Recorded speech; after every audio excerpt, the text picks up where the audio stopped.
Waalaikumsalam warahmatullahi wabarakatuh. Alhamdulillahirabbil alamin.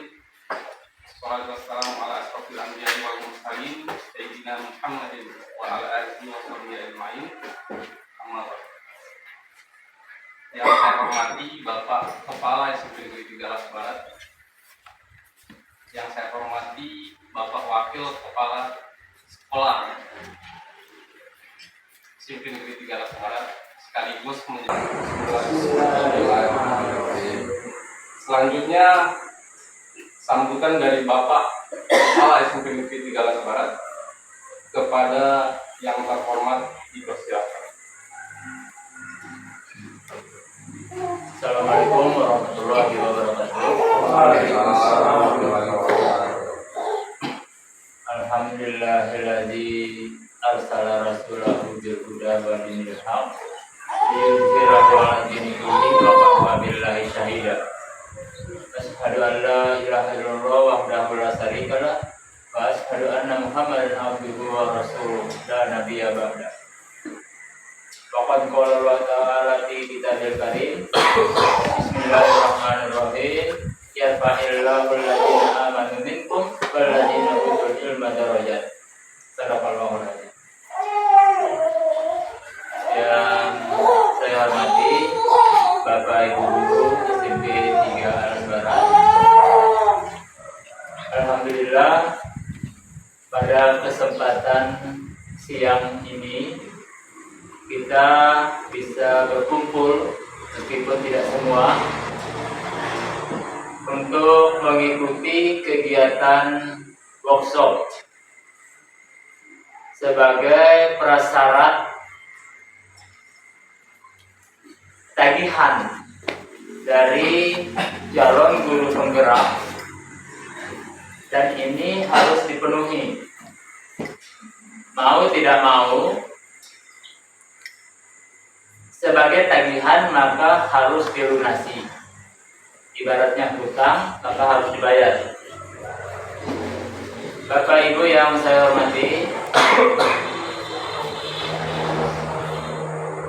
penerapan budaya positif memang sudah dicanangkan sejak dulu sebenarnya.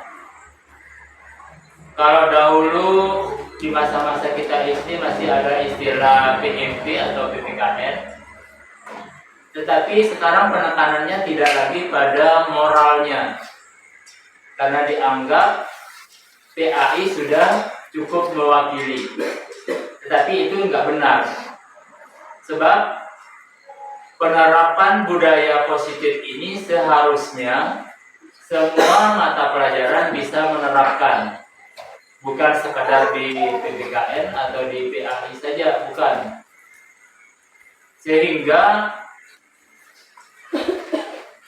dengan kita turun tangan semua sebagai guru, maka kerja yang seharusnya sangat berat yang dipikul oleh guru BPBK yang bersanding dengan PAI ini agak-agak ringan jadinya. Oleh karena itu, saya berharap dengan workshop yang diselenggarakan oleh CGP Basaplen untuk hari ini bisa kita terapkan seterusnya. Apapun bentuk dari budaya positif itu, mari kita meraih bersama. Tidak usah terlalu berat-berat, tidak usah terlalu terlalu muluk-muluk. Mungkin dari budaya keterlambatan dan sebagainya, budaya salam dan seterusnya itu bisa kita terapkan secara bertahap, tapi berkesinambungan, bertahap tapi berkesinambungan. Jadi penerapan ini mudah-mudahan bisa kita terapkan bersama, karena dengan begitu mungkin selama ini kita belum begitu peduli dengan budaya positif, tapi dengan adanya ini mudah-mudahan kedepannya kita bisa menjadi orang-orang yang menjadi teladan dari para siswa kita khususnya dalam kehadiran dan dalam bersikap dan bertingkah laku. Demikian sekedar pengantar kepada apa yang akan dipaparkan oleh CGP di angkatan 6 Pak Safrin di sekolah kita ini. Mudah-mudahan setelah diklat ini, diklat CGP-nya bisa berlanjut menjadi dilantik dan diambil sumpahnya menjadi guru penggerak. Ya, amin. Semoga, sebab dengan begitu sekolah kita dengan adanya guru penggerak berarti ada nilai tambah di dinas. Ada nilai tambahnya di dinas, di kabupaten, sampai ke kementerian. Demikian sekedar apa yang saya sampaikan. Saya akhiri. Wassalamualaikum warahmatullahi wabarakatuh. Waalaikumsalam warahmatullahi wabarakatuh. Baik Bapak-Bapak dan Ibu guru yang sama-sama saya hormati, itulah tadi ya sambutan dari Bapak Kepala Sekolah. Kepada yang terhormat saya sampaikan terima kasih. Selanjutnya langsung saja ya penyampaian materi yang dalam hal ini akan disajikan langsung oleh calon guru penggerak angkatan 6 ya kepada Bapak Safrin SPJ. Persilakan. Assalamualaikum warahmatullahi wabarakatuh. Sebelumnya kami kesan saja dari sini. Sebagai sarana dia berpegangan untuk berjalan. Adapun kemampuan untuk berjalan dengan izin Allah sudah ada pada diri anak tersebut. Itu maksudnya merdeka belajar. Jadi merdeka belajar itu adalah mereka belajar sesuai dengan apa kemampuan mereka. Nah, kita hanya menyiapkan sarananya saja, dan kita hanya membagi pengalaman kita. Sehingga dikatakan di sana kita harus identifikasi dulu kebutuhan anak ini. Kita harus identifikasi, oh kamu ini sukanya apa, kamu ini lebih condong dalam hal apa.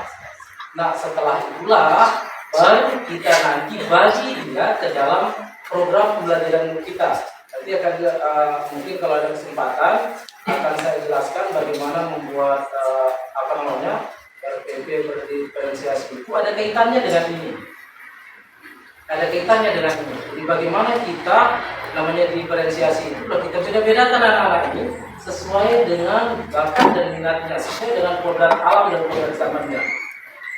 Kita tinggalkan itu, kita masuk ke hal yang sangat penting sekali ini tentang keyakinan kelas. Di sini dikatakan keyakinan kelas, kalau katanya dulu sebelum angkatan ini disebut sebagai kesepakatan kelas, tapi lebih mendalam disebut sebagai keyakinan kelas. Namun kalau kita lihat secara biasa ini sebuah peraturan saja. Nah, sini saya buat mengapa keyakinan kelas, mengapa bukan peraturan kelas. Sini ada pemantunya, sekarang saya bertanya teman-teman, mengapa kita memiliki peraturan tentang penggunaan helm pada saat mengendarai kendaraan roda 2? Kenapa? Kenapa kita harus ada peraturan tersebut? Itu apa? Keselamatan, untuk keselamatan. Kemudian mengapa kita memiliki peraturan memakai masker dan mencuci tangan setiap saat?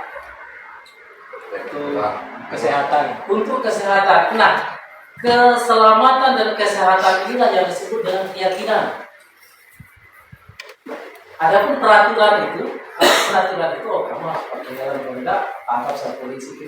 Kita kalau bukan karena keyakinan, kita tidak akan memakai helm kecuali ada polisi. Tetapi kalau sudah ada keyakinan kita tentang keselamatan dan kesehatan, maka kita akan memakai helm dan kita akan mencuci tangan dan memakai masker. Itu bedanya antara peraturan dengan keyakinan. Nah, ini yang akan kita bangun di kelas kita. Jadi pada awal semester seharusnya ini kita membuat yang namanya keyakinan kelas ini. Dan ini diharuskan dalam pendidikan yang sekarang. Sehingga tidak lagi kita capek mengurus anak satu persatu. Karena ini adalah keyakinan kita bersama, bukan sepihak guru yang mengatur. Jadi nanti wali kelas atau wali kelas di setiap kelas itu minta anak-anak kita ini kasih dia nanti lembaga kecil, terus kita katakan kepada mereka silakan kamu ingin seperti apa kelas kita sehingga kita belajarnya nyaman, kamu juga belajarnya nyaman, tenang. Kira-kira seperti apa? Mereka kita kasih tulis tidak perlu banyak, 3 sampai 7 saja. Seperti yang pernah saya lakukan, mereka akan menulis. Mereka tulis, nggak mungkin mereka tulis yang buruk-buruk, tidak. Yang pernah saya temui itu mereka mengatakan tidak boleh saling bully. Itu yang selalu biasa temukan. Yang kedua, tidak boleh mengambil problem teman. Itu katanya ini. Terus tidak boleh mencoret meja. Itu yang mereka katakan. Bahkan sampai yang mengatakan tidak boleh saling bully. Ini dia cerita ke saya. Coba waktu itu saya suruh cerita. Coba kamu cerita pengalamanmu di sekolah ini. Apa yang kamu senangi dan apa yang tidak. Saya ternyata sedih loh dengarnya. Kenapa?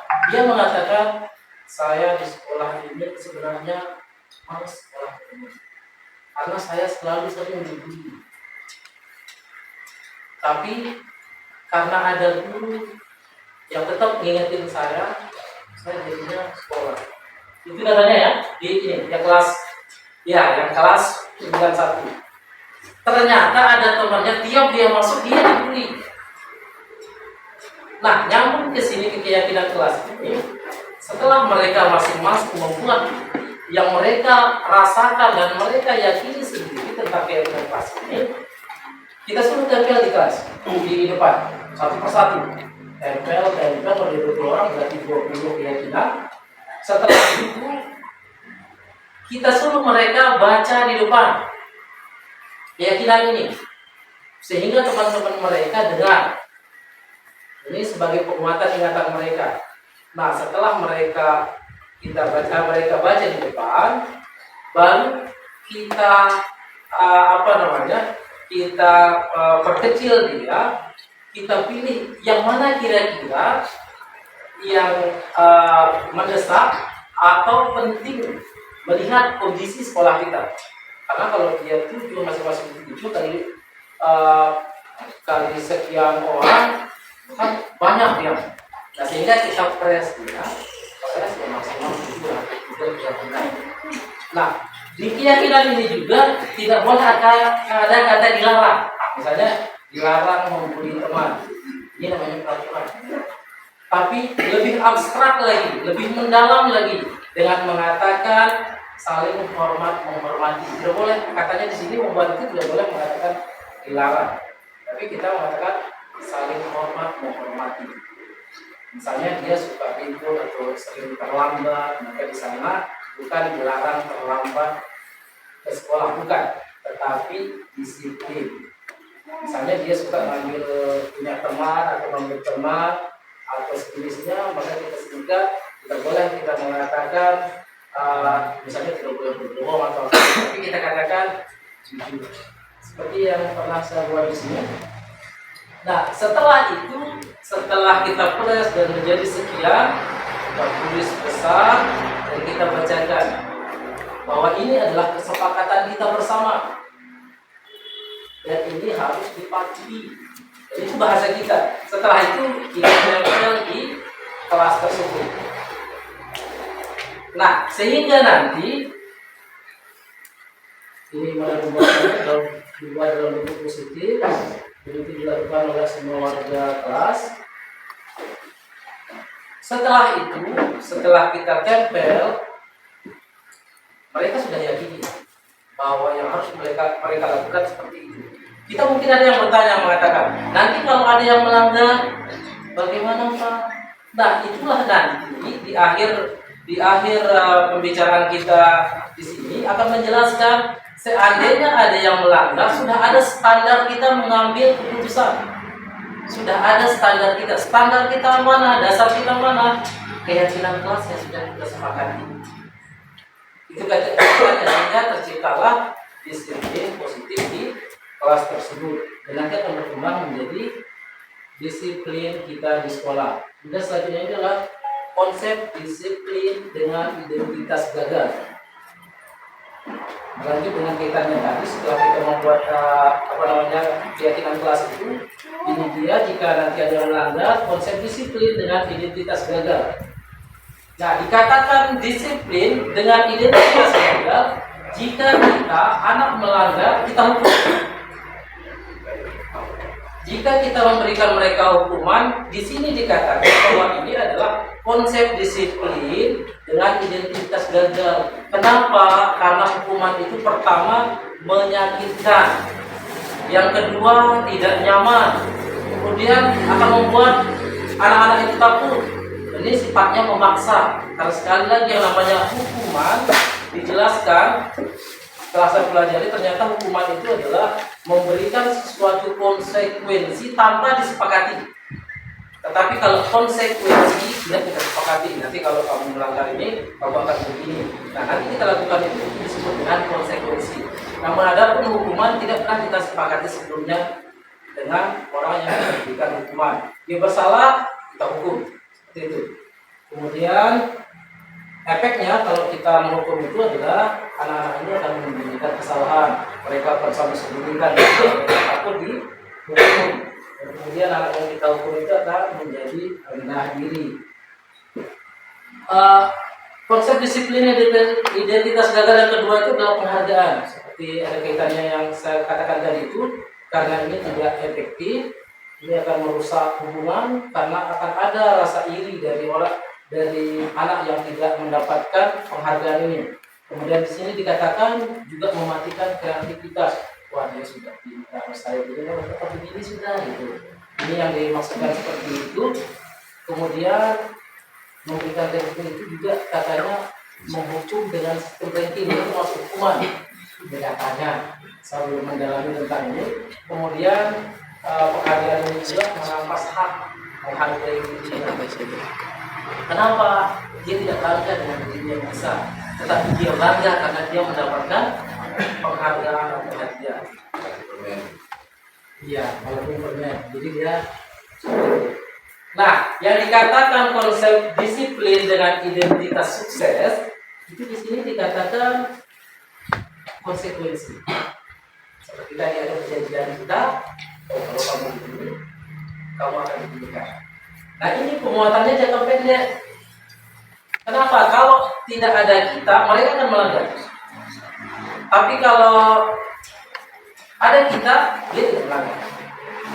Dan ini kalau konsekuensi ini perlu monitoring. Kita harus tetap awasi mereka, dan kemampuan kita tidak seperti itu. Tidak bisa kita awasi mereka terus-menerus. Terus ada stimulus, ada respon, kita akan melakukan kalau ada kejadian, kita akan langsung respon. Dan ini membuat kita capek. Dan seperti yang kita rasakan saat ini. Kemudian murid menghormati peraturan, bukan menghormati kita dan bukan menghormati dirinya. Dia hanya menghormati peraturan saja. Di saat dia di luar lingkup peraturan, dia tidak taat lagi. Nah, kemudian kehilangan waktu untuk merenungi kesalahannya. Dia tidak sadar bahwa itu perbuatannya salah. Tetapi dia sadar kalau dia melakukan itu akan ada konsekuensinya. Seperti itu maksudnya. Nah, yang diharapkan yang kita lakukan itu adalah mengatasinya dengan restitusi, di mana murid itu akan bertanggung jawab untuk perilakunya. Oh, saya melakukan kesalahan. Kalau saya melakukan sebuah kesalahan dan ini terbaik bagi diri saya, itu yang akan kita tanamkan pada anak itu. Dia betul-betul menyadari bahwa dirinya salah dan dia sendiri yang mau memperbaiki dirinya. Kemudian fokus pada pemecahan masalah jangka panjang, sehingga dia tidak akan mengulangi kesalahan yang sama. Selanjutnya, murid menghormati dirinya dan orang lain. Setelah itu dia lakukan kesalahannya, dia akan tidak lagi seperti itu karena dia menghormati dirinya dan menghormati orang lain. Kemudian teori kontrolnya, murid memegang kontrol dirinya. Dia sendiri yang menguasai dirinya sekarang. Dia tahu kesalahannya, dia akan mengontrol dirinya. Tidak lagi dia berpatokan kepada kita. Jangan kita ini masih kontrol kita, masih eksternalnya. Tapi kalau yang dari dalamnya, dia dari dirinya. Dia mulai bersemangat memperbaiki dirinya. Karena dia ingin baik, ingin menciptakan disiplin positif itu, sehingga dia menggerakkan dirinya untuk menjadi baik. Nah, konsep disiplin dengan pendekatan restitusi adalah sebuah cara menanamkan disiplin positif pada murid. Nah, pengertiannya di sini. Restitusi itu mungkin ada yang bertanya tadi, apa sih restitusi? Jadi restitusi adalah proses menciptakan kondisi bagi murid untuk memperbaiki kesalahan mereka. Jadi mereka yang memperbaiki kesalahan mereka, sehingga mereka bisa kembali pada kelompok mereka dengan karakter yang lebih kuat. Jadi misalnya dia sudah memukul temannya, kita harus buat dia menjadi sadar kenapa dia melakukan sampai memukul temannya. Kenapa dia melakukannya? Ada dorongan, motivasi apa dia membuat dia memukul temannya? Nah, sampai dia kalau sudah tahu kesalahannya, kira-kira supaya dia bisa kembali ke kelompoknya, kira-kira apa yang diperbuat? Bukan kita yang menyuruh dia, silakan kamu salah minta maaf. Bukan. Kita tanya dia, kira-kira kamu sudah kamu tahu bahwa semua kesalahan. Kira-kira apa yang kamu lakukan supaya kesalahannya itu tidak terulang kembali? Dia kan jawab, kita teror terus dengan pertanyaan yang membangun kesadaran pada dirinya. Kira-kira apa yang kamu lakukan untuk memperbaiki masalah pada dirinya? Sehingga kalau dia sadar, dia akan menentukan sendiri caranya untuk minta maaf kepada temannya, sehingga dia bisa kembali berpikir. Jangan lagi kalau sudah berkelahi sampai nanti dia akan meninggal. Itu restitusi ini. Kemudian ciri-cirinya restitusi itu bukan menebus kesalahan. Jadi kalau dia pukul temannya, dia harus dipukul lagi, bukan. Terus memperbaiki hubungan, jadi tawaran bukan paksaan. Jadi kita hanya menawarkan saja bagaimana kira-kira cara menyelesaikan masalahnya. Bukan kita paksa dia, kamu harus minta maaf, bukan. Selanjutnya menuntut untuk melihat dalam diri. Jadi kita gini, kamu sudah memukul temanmu. Seandainya kamu memukul, bagaimana perasaannya? Kita telusuri perasaan mereka sehingga bangkit dari dirinya untuk melakukan perbaikan pada dirinya dengan temannya tersebut. Terus fokus pada karakter, bukan tindakan. Jadi yang kita bangun ini adalah karakternya, bukan kita ubah dengan tindakan. Makanya aku bilang ada konsekuensi, menguatkan dan fokus pada solusi. Nah, jadi contoh kasusnya, siswa sering tidak mengerjakan PR misalnya. Jadi kasusnya, kalau kita dalam bentuk hukuman, kita akan mengatakan kita akan menghukum anak tersebut, misal dengan lari keliling lapangan. Ini sebuah hukuman, guru marah dan berkata keras sehingga murid menjadi takut. Dan ini mungkin saya yang pertama melakukan di sini. Ya, sehingga dulu ada yang sesak nafas itu dari saya yang kaget. Alhamdulillah dia keluar. Terus yang kedua, konsekuensi. Konsekuensi ini seperti yang saya katakan tadi, beda loh hukuman dengan konsekuensi. Kalau hukuman tanpa kesepakatan kita dengan anak, kita berikan dia hukuman. Tapi kalau konsekuensi kita sudah janji duluan. Kalau kamu tidak mengerjakan PR, kamu harus begini gitu. Jadi guru memberikan konsekuensi untuk mengerjakan PR-nya, dua untuk mengerjakan tugas 2 kali lebih banyak. Tidak dan siswa menjalankan aturan, tetapi ini berlaku tidak tersebut saja, tapi di guru yang lain mereka akan melakukan hal yang sama lagi. Nah, kembali lagi yang kedua adalah restitusi. Guru akan menanyakan keyakinan kelas. Itu makanya tertibnya kita sebelumnya harus membuat keyakinan kelas dulu. Guru akan menanyakan keyakinan kelas atau dirinya dan membantu murid menyelesaikan masalahnya. Kira-kira kalau dia memukul temannya, yang dilanggar keyakinan kelas itu yang mana? Misalnya saling menghormati itu misalnya yang dilanggar. Kalau misalnya dia tidak mengerjakan PR, berarti mungkin dia tidak taat. Karena nanti kita yang mengatur kira-kira di kelas kira-kira apa sesuai dengan kondisi anak di kelas tersebut. Bisa saja berbeda dengan kelas. Jadi kita satukan dia untuk ke keyakinan sekolah. Guru terbuka dan siswa menghormati dirinya dan orang lain. Ini yang kita harapkan. Nah, di sini ada contoh bagaimana mengatasi dengan segitiga restitusi ini. Jadi kita tidak ada namanya menyalahkan, tidak ada menyalahkan, karena kita sudah tahu faktor pendukungnya apa, kebutuhan manusia apa, yang mendorong mereka apa, sudah kita tahu. Nah, Di sini ada contoh yang terakhir ini, ada contoh videonya. Mari kita simak bersama-sama supaya kita dalam pengalaman saya pelatihan ini sangat jelas sekali bagaimana kita menerapkan. Salam dan bahagia Ibu dan Bapak Ibu.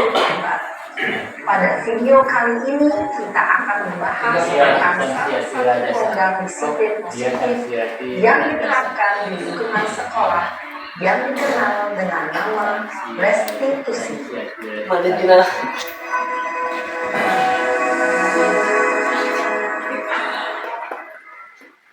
Restitusi dikembangkan oleh pakar pendidikan gaya proses berlandaskan pada teori kontrol Dr. William Gleason. Segitiga restitusi adalah suatu proses dialog yang dijalankan oleh guru atau orang tua agar dapat menghasilkan murid yang mandiri dan bertanggung jawab. Pada saat guru di posisi manajer, aspek yang dikembangkan pada murid adalah motivasi intrinsik, sehingga penanaman nilai-nilai kebajikan dapat tumbuh dan berkembang menjadi suatu kebiasaan positif yang akhirnya membentuk karakter murid. Proses dialog ini terdiri dari 3 langkah yang digambarkan pada ketiga sisi pada segitiga restitusi. Sisi pertama adalah menstabilkan identitas. Sisi yang kedua adalah validasi tindakan yang salah. Dan sisi yang ketiga adalah menanyakan keyakinan. Ibu dan Bapak Guru, berikut ini akan ditunjukkan bagaimana seorang guru berada dalam posisi manajer menggunakan penerapan segitiga restitusi.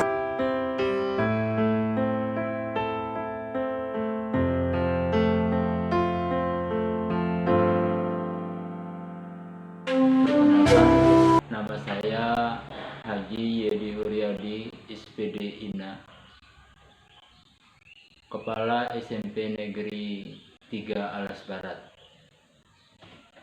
Sehubungan dengan pelaksanaan diseminasi budaya positif di lingkungan SMP 3 Alas Barat yang dilaksanakan oleh calon guru penggerak Bapak Saprin SPD. Diseminasi ini tentu menjadi sebuah keharusan, apalagi penerapan mengenai budaya-budaya positif yang harus diterapkan di SMP, terutama di sekolah yang umur siswanya menuju ke remaja. Tentu hal ini akan menjadi sesuatu yang sangat-sangat relevan. Oleh karena itu, pembudayaan kebiasaan positif bagi siswa beserta seluruh warga sekolah akan menjadi suatu hal yang sangat diharuskan. Pelaksanaan diseminasi ini mudah-mudahan bisa menjadi tonggak bagi pembiasaan positif terhadap seluruh warga sekolah. Oleh karena itu, sebaiknya diseminasi seperti ini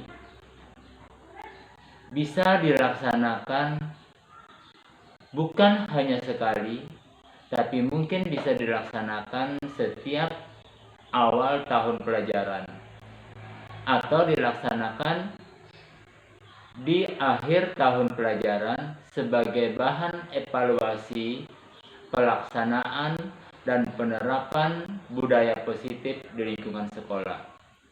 Saya berharap kegiatan ini bukan hanya sekedar seremoni.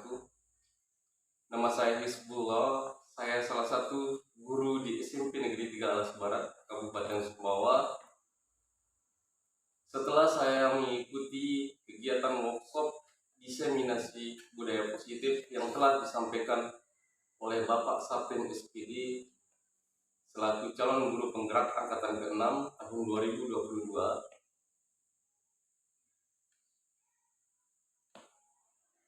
Saya lebih memahami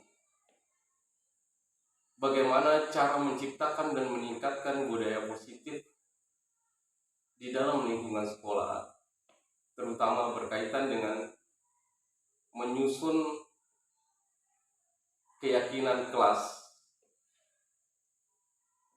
sehingga saya lebih memahami bagaimana cara mengatasi siswa-siswa yang bermasalah dengan benar. Karena Pak Saprin sudah menyampaikan dengan materi ini dengan sangat jelas sekali. Semoga kami bisa mewujudkan untuk menciptakan budaya positif di dalam lingkungan sekolah kami. Kepada Bapak Saprin SPD, semoga dapat menyelesaikan program guru penggerak ini dengan sangat baik, sehingga nantinya akan dinobatkan menjadi guru penggerak. Terima kasih. Sekian dari saya. Assalamualaikum warahmatullahi wabarakatuh. Saya Wawan Ardiansyah dari SMPN 3 Alas Barat.